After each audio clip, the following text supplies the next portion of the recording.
I'm alright. Yes, apologies on the Facebook saga. Life happens. It's okay. Alright. Okay. Let me just quickly forward who share the logins, being that she's not on TikTok. Let me Okay. just forward the link. Wait, can are we able to record here? I'm sure we can. I don't know. Hey, one.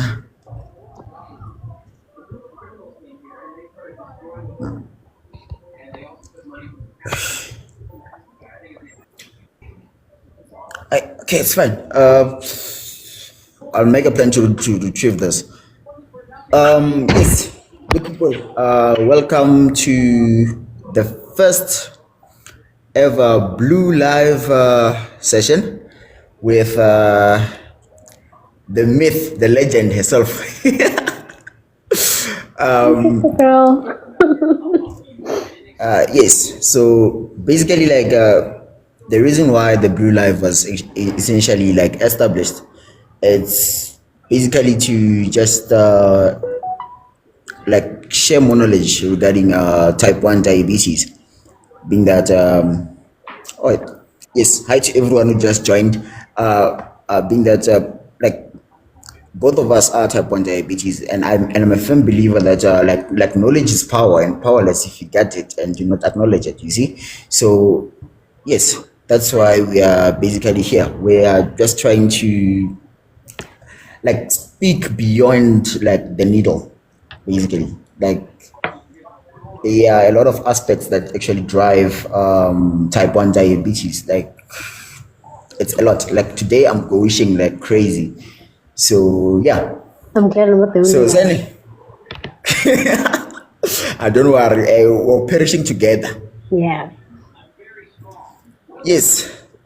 Just a young intro, and then we can start. Sure. Hi, everyone. So my name is Sanelisiwe Mazibuko. I also have been living with type 1 diabetes for 29 years. Yeah, it's going to be 29 years in September. It's a journey. And when they say no 2 days are the same, they literally mean no 2 days are the same. So, yeah. Most definitely, eh? Yes. Speaking of, no 2 days are the same. Okay. Please just give me a second to gather myself. It's been a Sure. very very long day. So all right. So today, like basically, like I basically wanted to talk more about like the mental health side of things.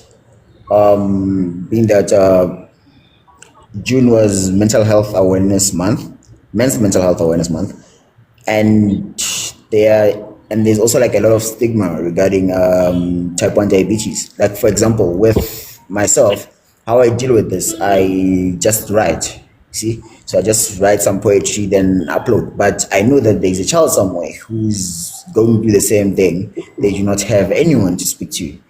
See, so yes, sadly, I want to know how's your mental health lately? Like, are you alright? That's a loaded question.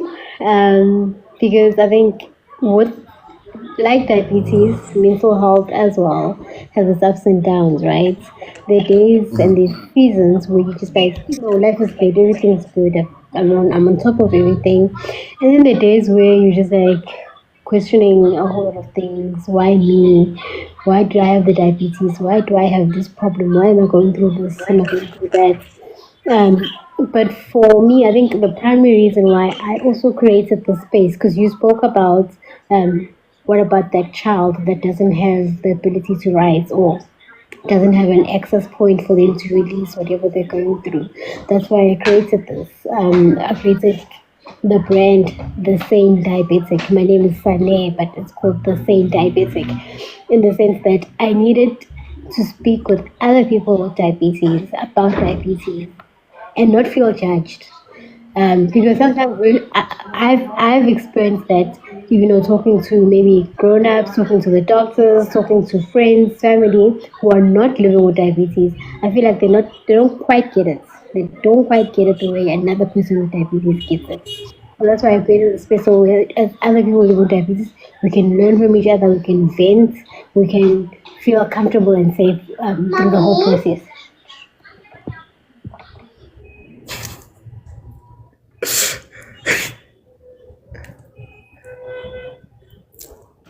Yes, which is actually like a very, very good thing. Yes, you can please say hi to the friend of the life in the background. Weird. Yes, which is like actually like a very, very great stuff. Being that, like honestly speaking, right? Before we began like talking, yeah, honestly, I was seeing dust.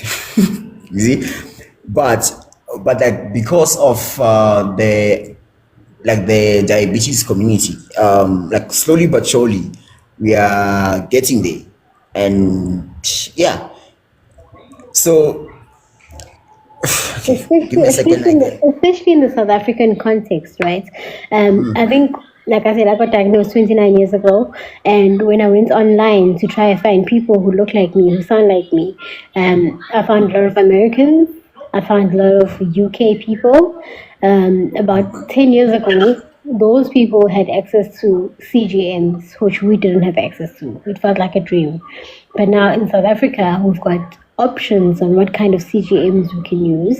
Yes, they're expensive, and that's another element we must one day talk about: the cost of living with diabetes. It's not cheap. It's unfortunately not a cheap condition. And if you look at our ecosystem, our economic status as a country, it's a lot. It's a lot to expect young people. In fact, it's a lot to expect South Africans to live comfortably in South Africa with diabetes.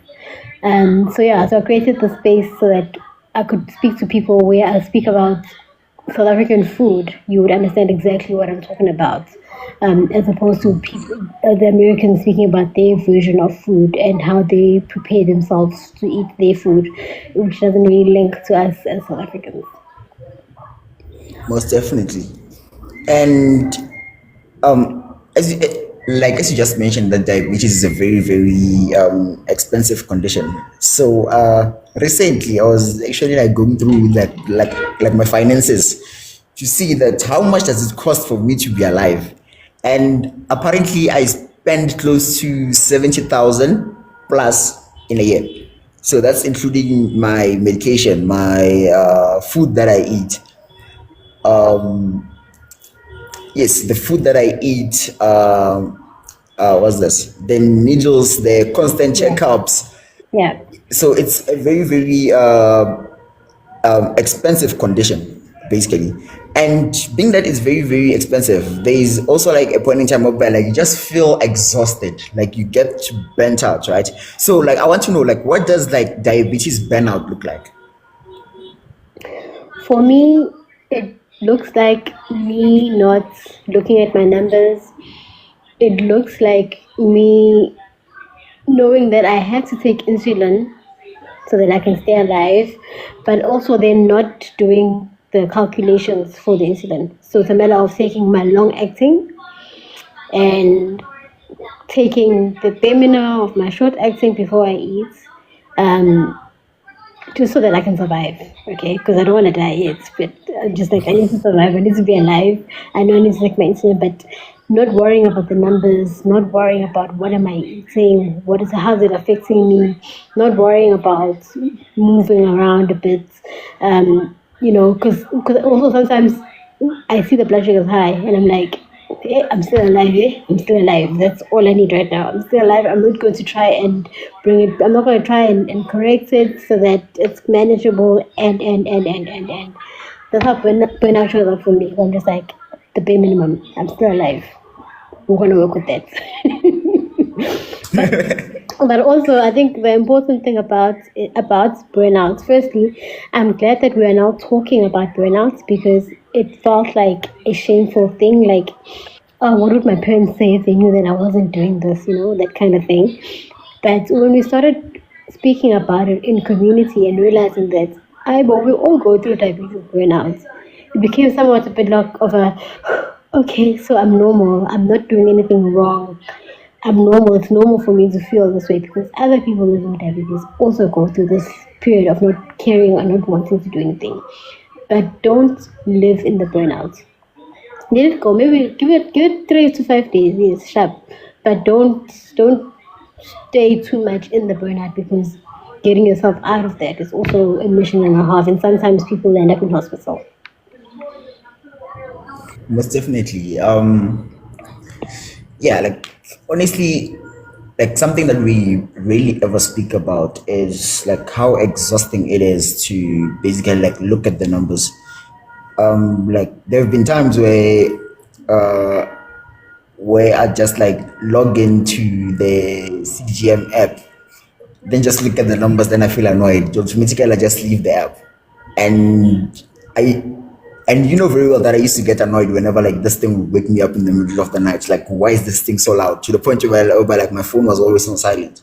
Yeah. So and and like honestly, like I feel like with regards to like being defined as a number per se, it's very much annoying and discouraging. Being that with me, I was given I'm not throwing shade here. FYI, I'm not throwing shade at anyone, but I was given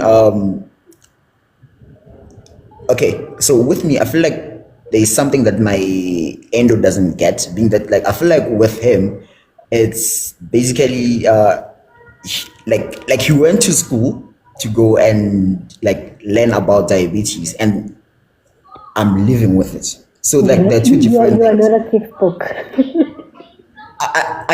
I am not a textbook. Imagine such a handsome textbook. Imagine. You see, so I am not a textbook. So and like there are times where like I just tell someone that you know what, like I'm very exhausted to the point where like whenever I'm sick, I'm like guys, can you please do me a favor? May we not bother each other. I need my time alone. I will be fine. I'll come back. Because the one thing that I feel like people don't actually get is that let's take it that when we have flu, like when someone who's not diabetic has flu, the flu can be gone in 7 days. Yeah. When someone with diabetes has flu, it feels like it's COVID, like it's on that COVID level. You see, so okay, think so. Yes, it's on that COVID level, right? So, like, how do you like cope with managing like your daily life and the whole aspect of diabetes, and you doing everything like to the T without changing a single thing, but the numbers are always changing? You first need to accept that you are a person first before the numbers, right? Because like you said, you start coughing and your family start asking, what is your sugar looking like?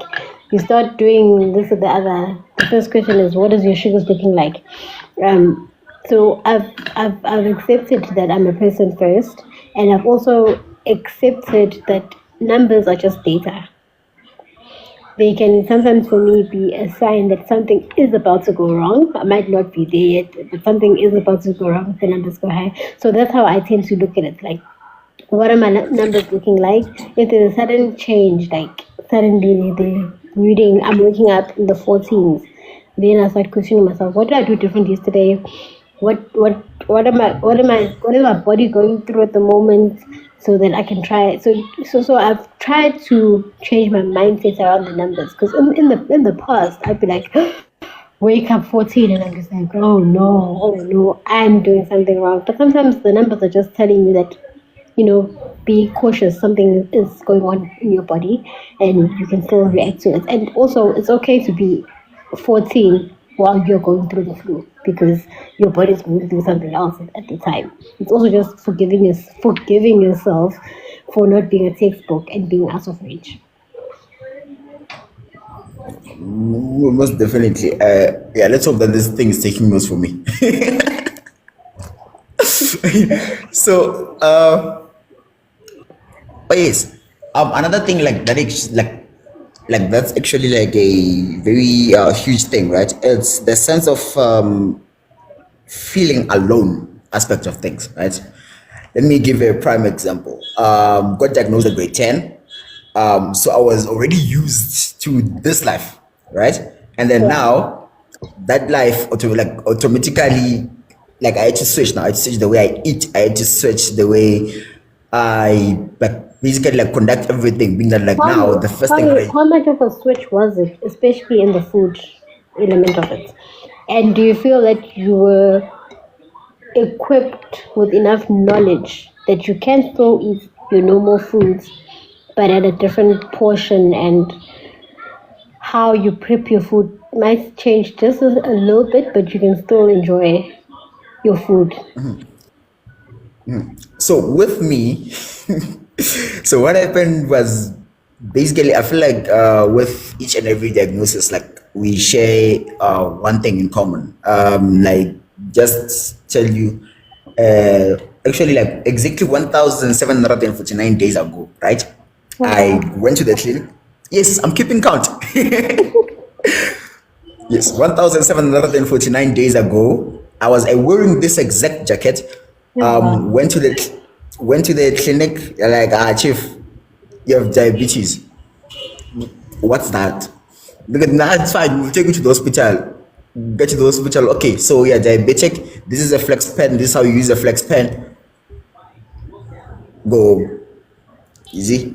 So, like with majority of the things, I basically had to learn as I went. It was more like a really messed up slogan of MTN: "The pay as you go," but then this one was "Learn as you go." You see. So yes, back to the story. So like with me, like the search was very, very rapid, honestly. Being that like I was already like I was 15, for goodness sake. I was old enough for me to like have my own routines, and I was a very, very chubby little boy. And then all of a sudden, wait, gone. I Yeah. remember there was a point in time, I think, yes, the exact same year where I was at a Save the Children training. And then when I got there, like, you know how like I'm always posting branding, right? Posting t-shirts where like wearing Save the Children t-shirts. So there's this favorite t-shirt of mine. So there was a point in time where like I looked at that t-shirt, and then it's like once upon a time I used to fill up that t-shirt, and then now the t-shirt just like it really Hangs. hangs like it's very, very loose. Yeah.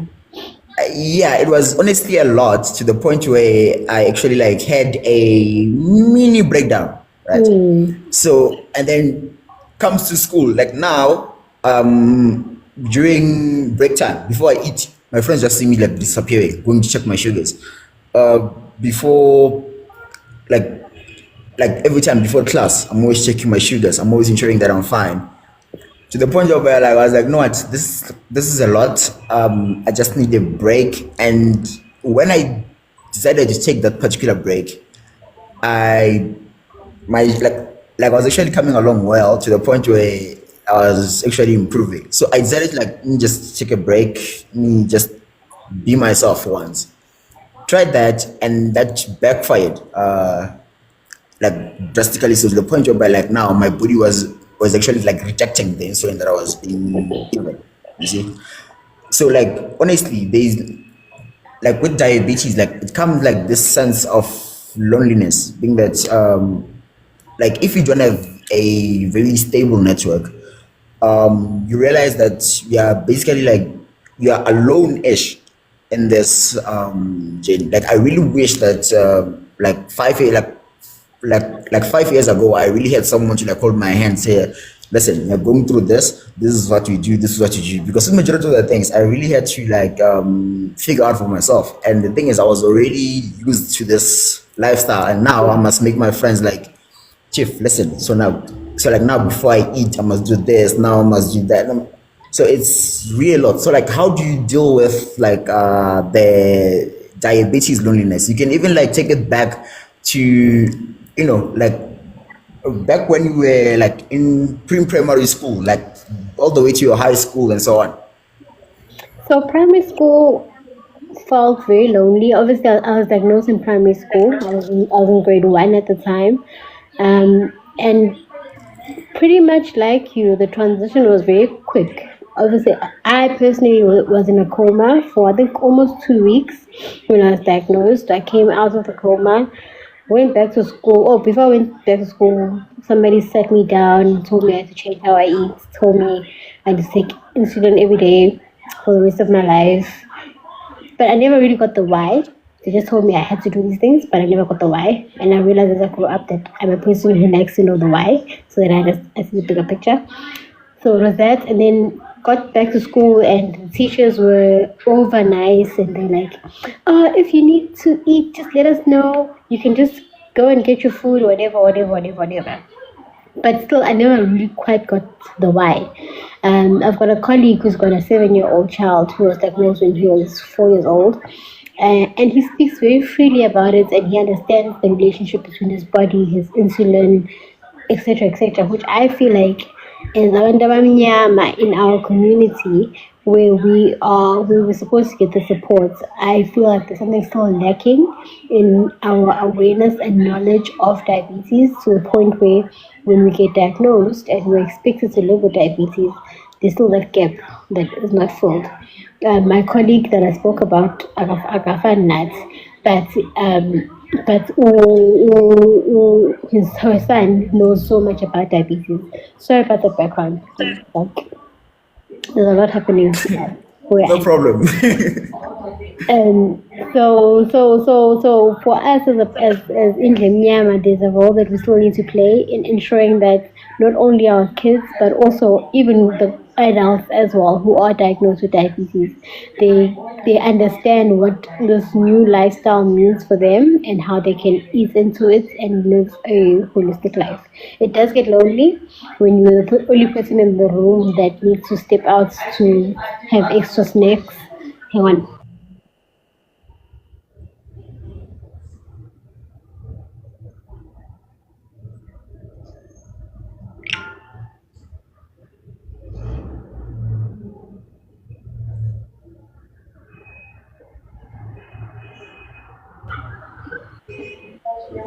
Sorry about that. So I was saying that it still sometimes feels lonely when you're the only person in the room, especially when people act a bit more different because you have diabetes now. Because like as much as we are different and have this invisible disease, we're also still people at the end of the day. We do need the exception where I might need to step out to take a snack or step out to correct or attend to whatever. But we're still people first before we are people with diabetes. And sometimes that spotlight does feel a bit lonely because now everybody must make an exception for you because now you have to go and do whatever you need to do. Maybe you do a presentation, maybe you in between interviews, and now there has to be a bit of an adjournment because you need to be taken care of. So it's a very like it's a slippery slope. It's a slippery slope, but we literally just try to do our best to make sure that we live with it as best as possible. Yeah, most definitely. Eh? And so I want to know, like what coping mechanisms are actually there, because I know, like with myself, I listen to a lot of music, which really helps. I write like a lot. In fact, like I've always said this, like love for writing. And then yeah, I just like immediately after diagnosis, I just I began losing the interest like until recently. Then I like that's really sparked, and I realized that hey, it's still in me, right? So I want to know, like, what like coping mechanisms can you actually suggest to a newly diagnosed individual, being that we know that honestly, like diabetes, it's a lot to handle. That you having an active coping mechanism, being that number one, there is a lot of stigma around diabetes. Like it's a lot of stigma. What's this? It's something whereby like I feel like at this point, every time I get into an Uber, I must educate the Uber driver about what am I doing to my fingers. Being that I remember there was a time I think I told you about this. Where I was going to Santin to go and pick up my meds around 7 o'clock. Yeah. Around 7 o'clock. So on in the Uber, I'm just chatting with the guy. The guy is like, "Yeah, so why are we going to Santin at this time? What, are you going on a date or something?" I'm like, "No, I'm not going on a date." Okay, but then I am going on a date because it's basically a date with life. He's like, "What do you mean a date with life?" I'm like, "No, I'm going to get my medications. Like so that I don't die." He's like, "Oh, I get it now. So what are you suffering from?" I'm like, "Nah, I'm not suffering from anything. I'm just type 1 diabetic." He's like, "Oh, type 1 diabetes. Okay." So, and then the stigma came by. I was like, "No, so like how like my mother's friend is diabetic. So you have to eat what's this what do they call it? Inyogo yenkuku, like just eat it and drink it with water. You must stop drinking tap water. And like it's a lot, right? It's a lot to process. So like now, and like once upon a time, like that used to actually like make me very very angry, being that you're telling me this and then you know very well that I have to use needles to stay alive, and then you keep on repeating, "No, do this, maybe this will help. No, do this, maybe this will help." So I want to know like what are some of the coping mechanisms that you'd love to suggest to, let's take it, a newly diagnosed person? Um, Find community. Very, very important. Find community, and ideally in the community, you should find people who have been living with diabetes for some time, because I've noticed that newly diagnosed people, as well as people who don't have diabetes, have that outside lens looking in, right? And they, like you say, they give you this suggestion: drink this, do that. My grandfather did this person did that, and they got cured. I had to stop a primary school friend of mine who just publicly said, "Hey, I've got a client who I've cured their diabetes." And I said to him, "That's a very damaging statement to put out there, because you need to define what type of diabetes this person had. Did they have type 1 or type 2 diabetes? Because if you just say you cured somebody of diabetes, I've been living with diabetes for forever, and I'm gonna come to you with the expectation that you're gonna cure me, and that's wrong. That's misinformation that is given to people. I can't speak a lot about type 2 diabetes because I don't have lived experience of it, but I do understand that with controlled diets, better exercise, there is a bit of a what is it? Like a period where the word the data bundles are running around, but there is a period where it's better and less present. The type 1 diabetes, you can't heal it, because there's a function in your body that actually does not work. What you need to do now is balance that function. What the function is supposed to do, you now have the onus to make sure that you keep that function awake. So surround yourself with community. Find people who have been living with diabetes for a long time. When I was newly diagnosed, I also had this. I was influenced by stigma as well, where I've been told that no one lives long with diabetes until my mother introduced me to somebody who had been living with diabetes for 30 years. And I was like, wait a minute, what do you mean? A person can live with diabetes for 30 years? And I feel like I've become that person. Next year, I'll be 30 years, God willing, with diabetes.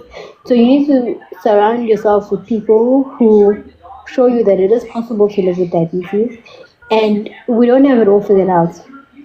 None of us have it figured out, but we find ways to make sure that we've got it controlled. So speak to those people. I've had people on my DMs coming to me also, especially type 2 people, who say that they feel like giving up because there's so much stigma around it. People telling them that they basically have diabetes because of their lifestyle. No one goes knocking and saying that I want to have diabetes. So as a society as well, there's a part that society needs to play in making people with diabetes feel less guilty about having diabetes. I publicly speak about my diabetes all the time. Like you, where a person gives misinformation, I will boldly say, I actually know, no, I can't do this and things like that because I have diabetes and etc. etc. So boldly speak about your condition, boldly speak about your lived experiences so that the next person can draw inspiration and hopefully want to change how they look after themselves and make it a less lonely place for themselves. Powerful, very very powerful. So, thank you for like mentioning the aspect of like the adaptation of things, right? Like adapting to your work life, adapting to the like basically your new reality, Yeah. more or less. So I want to know, like, excuse me. Number one, I finished high school, and there's always an option whenever you do varsity applications. So do I regard what's this like? Do I regard diabetes as a disability? And if so, why am I not getting money for it? So it only becomes a disability if because of the diabetes you can't do certain things. So because of diabetes now you can't run 500 kilometers. Because of the diabetes you can't walk up a flight of stairs. Then it becomes a disability in that regard. But outside of that, no, you do not have a disability. You are a fully able person. Yes, I wear glasses because of my diabetes, but it's not progressively. I'm not progressively blind. You know what I mean? So I'm not disabled, but I do have enhancements to help me be able to live each day. Right. Okay. Okay. Yes, viewers, if you have questions, kindly type them in the chat box. We're here to answer every question that you have, or if you want to ask the question directly, you can just request to join, and then we'll kindly add you. Then we have a proper conversation flowing, right? Also Being a follow me. member. Yes. Also follow us. Don't forget to like follow and keep on sharing the live, man. Yeah. Yes, you mentioned that September is your anniversary, Yes. right? Yes, so you're hitting the big 30 It's still 29 in this year, September. 30 next year. Oh, so you're hitting 29 this year. Yeah. So I want to know, like what is the best way to actually like celebrate like small wins and actually like the long term growth that comes with it. Excuse me. Like So, being that yeah, carry on. okay, yes, I wanted to know like what is the best way to like celebrate the small wins and the long term growth that comes with it. Being that like like for a building to stand, someone must first lay a small brick. Then after laying the brick, you lay another one. After that, you lay another one. All of a sudden, we have a skyscraper, right? So I want to know like what is the best way to actually like celebrate like those small wins and actually like what does a small win actually look like to you? So, one of my recent wins is I went for my A1C. A1C is basically your average sugars in the last 3 months. So I went for that. About I went for my bloods about 2 weeks ago, and I went to see my doctor last week, and my average has dropped down. Ideally, you want your average to be below 7. To be below 7, it's still not below 7, but it has dropped down by, I think it dropped by 1.8. So that for me was a win because it has a long term effect as well. So you might think it's okay. So you might think it's okay to have a Coke because you have diabetes, and what does it matter? It does matter in the long term. In the long term, because if you continuously have pumping a lot of sugar into your body, because diabetes is an invisible disease, you can't see the damage that you're causing right now. but there are things that are getting affected all the time. Things like your heartbeat gets affected, your kidney function gets affected. When your kidney function gets affected, your eyes get affected. The reason why I wear glasses is because when I was younger, I was very much in denial about diabetes, and I didn't manage it as well. I really thought like if I just take insulin, I'll be fine. I don't have to look at the numbers. But it has an effect because the small veins in the back of my eye started collapsing because my blood sugar was so poorly controlled. So you continuously eating Coke, and because this is something my aunt told me. My aunt said she's diabetic, but she starts behaving a week before she goes for her blood test because she wants to appear okay. You're doing yourself a dysfunction. You're not doing something for the doctors to clap their hands at you and say, "Yay, well done! For the past week, you've been behaving." You kind of need to have that discipline throughout to be like, I'm going to look after myself. I'm not going to have fit cooks and chips every day as much as I love. Personally, I almost lived on that in varsity. I love fit cook and chips, but the truth of the matter is it's not good for a person with diabetes. So you can't live on that every single day. We're not saying don't have a cheat meal every now and then, but you can't have it continuously because your body reacts a little bit differently in comparison to that of the next person. So you need to have that discipline and to be able to see the results and be able to celebrate the small wins. And also, they say, when I say they, doctors and them, they say that even 1% reduction in your A1C could spare you a complication in your life, because we are susceptible to complications with our veins, our legs, our limbs. The slightest thing, you could kick a rock today, and because your blood sugars are not well controlled, it could lead to a slonda, isingaphola.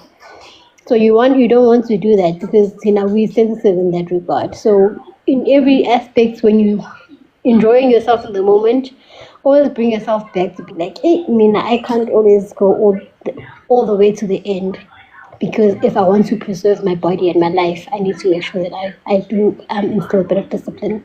So that's it. The small wins, they may appear small, but hopefully 10 years from now, I'll be like, yay, that A1C saved me. At least I still have my legs, I still have my arms, or whatever.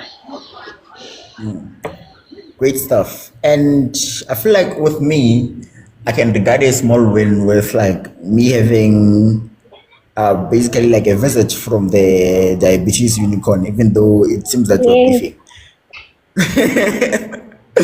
It's like me having an entire day of perfect blood sugars. Like, like that's very, very motivational for me. Like I feel Yeah. like okay, yeah, I got this. I'm cooking.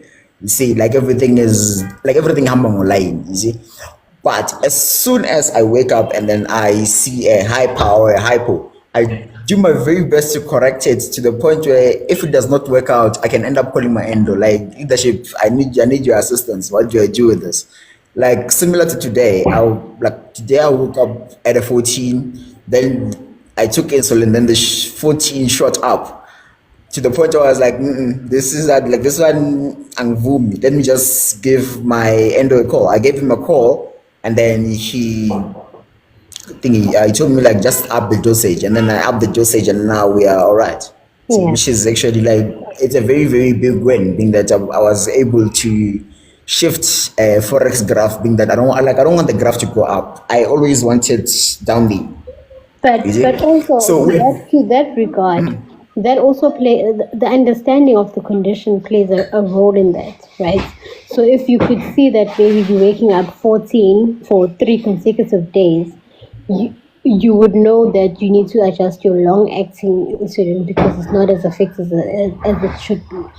Or if you know that in the last 2 nights you haven't done anything different, anything suspect, then you should know that because I'm seeing this trend, and that's why testing becomes so important. Because I'm now seeing this trend in my numbers, I could start increasing or decreasing my long-acting insulin to see what effect it plays.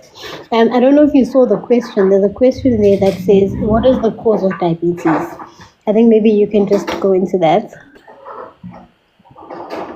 Okay, so the cause of diabetes, like basically, you know how like our body is made up of billions and billions of cells, right?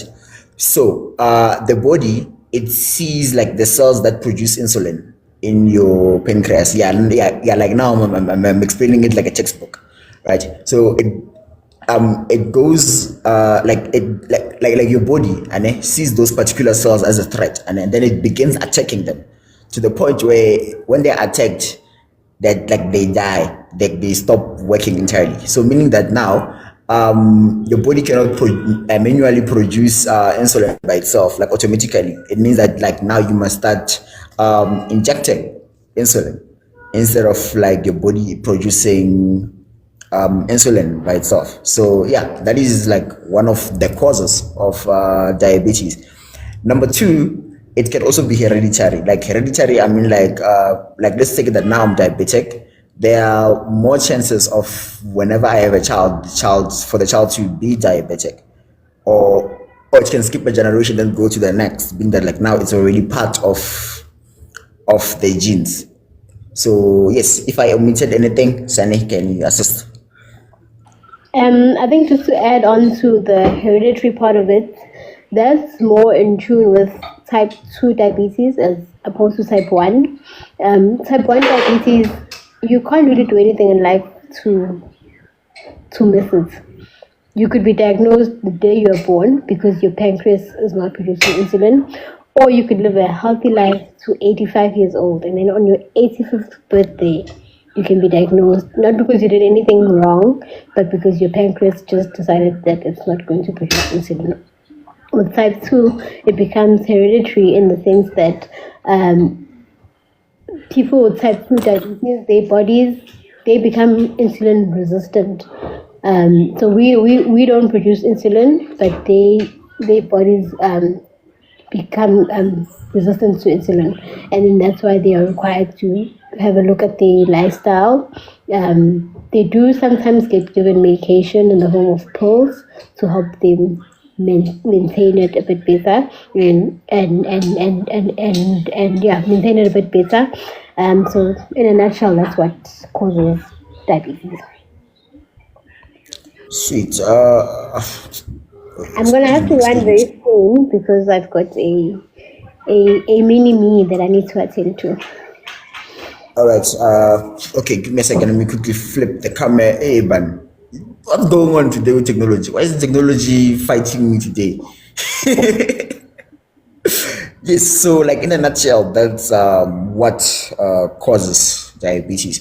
So I don't know, guys. Remember, if you have questions, just kindly send them to the chat box. I feel like a young 5 minutes will do so that we can wrap things up until we find a suitable platform for us to have this engagements. Being that I like, there's a vision here. We want this to be like one of many engagements to come. Definitely. Yes. So, oh yeah, my last question. Give me a second. Give me a sec. Okay. So now let's take it that so like how do you deal with the cultural and the family aspect of things, right? Being that, so here's a true story that happened when I was home. So like I was home, my aunt knows that I'm diabetic, so she and she also knows that I'm very very vocal. Like if you do something and I don't like, she knows that I'll blatantly like state to your face that here we don't play. And with my grandmother, I'm very very chill. Like whatever granny says, it goes. So there was a point in time, we were having breakfast, right? So she dishes up for me. She's like, here's food. And then I check my sugars. My sugars are crazy that time. I was like, I'm fine. She's like, you look at you. You see how skinny you are? You must eat. You must eat. I want you to grow up very big and strong. I was like, no, but then I can't eat now.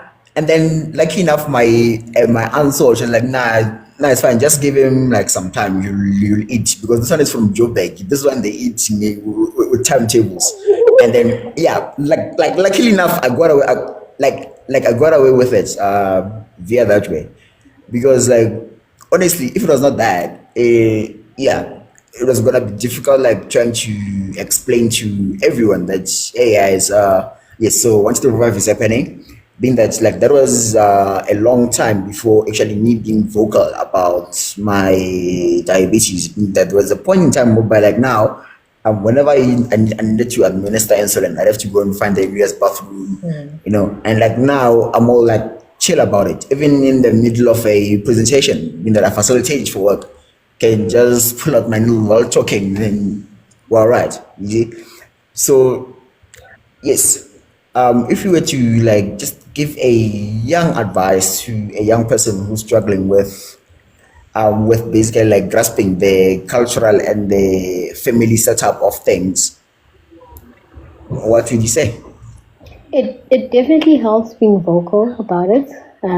My whole family follows me on diabetes on my socials.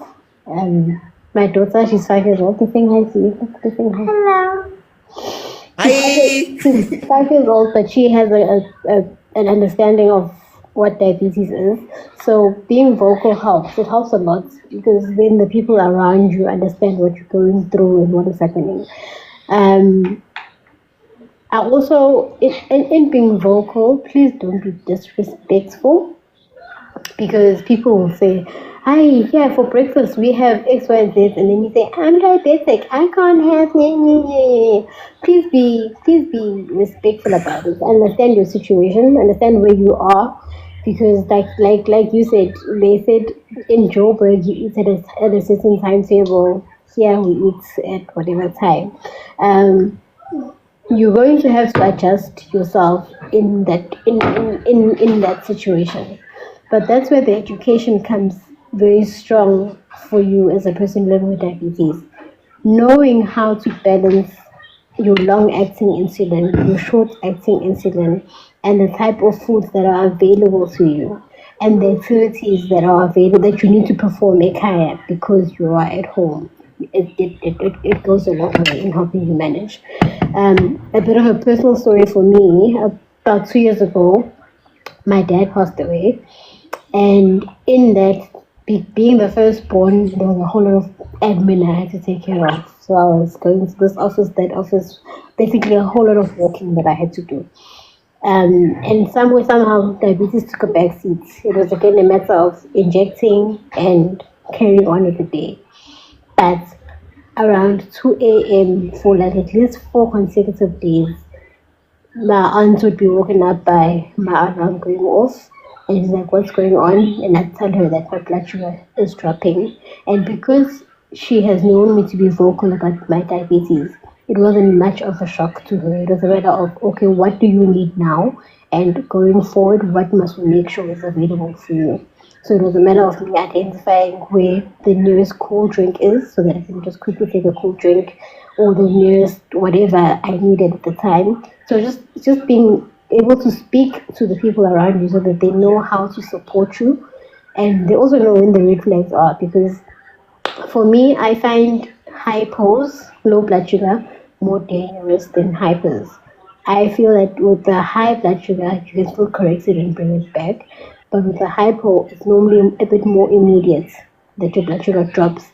And I've noticed that people around us typically don't know how to react in that situation. So I've ensured that my family knows that if I drop down and my blood sugar is low and my glucagon is not close by, ensure that you at least attempt to put jam into my lips so that I can get that sugar sensation in me so that it can quickly wake me up. The first best thing also is getting sugar in the liquid form. So don't go and give me a pile full of uputu, nyama, nani.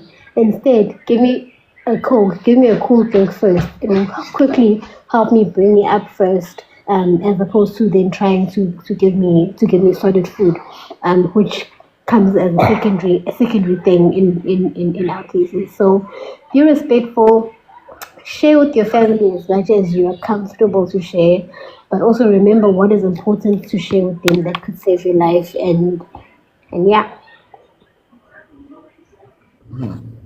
Yeah, most definitely. So, any last words? Our time is almost up. Any last words to our viewers? And I just realized that there's no way of recording this. But yeah. We'll get it right this time, don't worry. Yes. There's a song that says, oh, it's not a song, but it was a saying, I suppose, that says, "Tasa lento kuyaphileka," you know, because a lot of people are just like, oh, you want to hide your diabetes and whatnot. No, guys, kuyaphileka, and it's a fuskashugel. There are times where it's uncomfortable. There are times where you hate everything and everyone. And there are times where you just need to be left alone. But kuyaphileka, guys. You are able to live long, sustainable lives with diabetes. You can also live long lives without complications. For me, the eyesight is a complication because when I was younger, I was not taking care of it as well as I could have. But I've met people who've been living with almost 40 years of diabetes and no glasses, no hearing aid, no walking stick, no nothing because they've lived long, sustainable lives. I also need us as abantu abamnyama to change the narrative around isifo. We have the power to take care of ourselves to make sure that we are able to live those long lives. So where you do find discomfort or uncertainty, please speak out to other people with diabetes and empower yourself. Empower yourself, empower yourself, empower yourself. You can live a long life with diabetes. Thank you very much. And from my side, just to quickly add, like, please, like, try to like find yourself. Like, yes, you got diagnosed. Yes, it's a chronic condition. Yes, you live with it for the rest of your life. But I feel like when you find yourself, that can actually help you to actually be comfortable with it. And when you're comfortable with it, trust me, everything will just be easier. Like you checking your sugars, you taking your insulin, it don't feel like a task. It will just be a part of life, you see. But you just need to like do your best to find yourself, and yeah, that's about it. So yes, we'll definitely do another one, and we have a comment here. But thanks, guys. This was very informative. You're So welcome. yes, you're very much welcome. Yeah, the aim is to spread knowledge. Yeah, unfortunately, there's no way of us saving this today, but we'll We'll sort fix out the another one. platform thing. Yeah. Yeah. Yeah, it's a platform thing. Yeah, today technology was not technology. It was taking at work. But it's fine. We'll definitely like sort another one out very, very soon. Yeah. We'll just have to work around the platforms. But on that note, thank you to everyone who joined. We really, really appreciate you guys. Thank you to Sane. Thank you. It's always lovely having you around. And on that note, my people, have a good night. Thank you. Bye, guys. Bye.